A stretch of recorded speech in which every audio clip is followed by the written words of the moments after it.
Coba nyari dari kay. Nakalagi na mong batang gamay oh. Kami na sa kama. Sakta lang. Ito. Grabe mga idol, sa among paglaag, gikan mi og pitalo kay ni dagkot sad mi dito nya. Nilahos lang pud mi sa sila si malang mga idol. Amo lang pong isulit ang among paglaag. Kay kauban man ako kung among pamilya.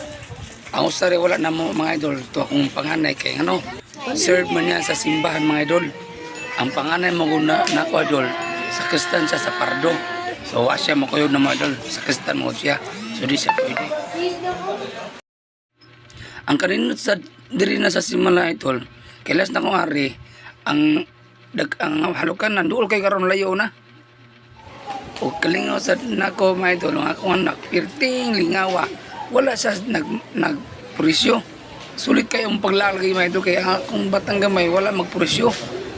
Lipay kay siya nakalaan, pwede pa niyang lipaya, o gaduwa-duwa ra siya diya. Wala po siya yung saba-saba, kay bawal man magsaba-saba. So lingaw kay siya diring dapita mga idol. Munong sulit yung kayo mong pagari. Wala batiyag kapoy akong mga anak. O, di ba? Sa dugay may nakauli gabi eh. O, tanaman ko na akong gamay nga bata mga idol. Piting lingawan niya. O, dyan na siya pag ari na mo, o, dyan na siya maoy o sighila ko na. Nalingaw dyan na siya. Sa among paguli, bisag traffic, nalingaw dyan na siya. Natulog na siya. So, pasalamat dyan ni sa among paguli kay safe ra among paguli mga idol. Yan, bisag traffic. Okay rin Japon. O pasalamat tadmi sa mahal na birin sa simula kay sipa mong po. Uli na ta. Diri ramay na. Salamat Mama Mary. Uli na ta.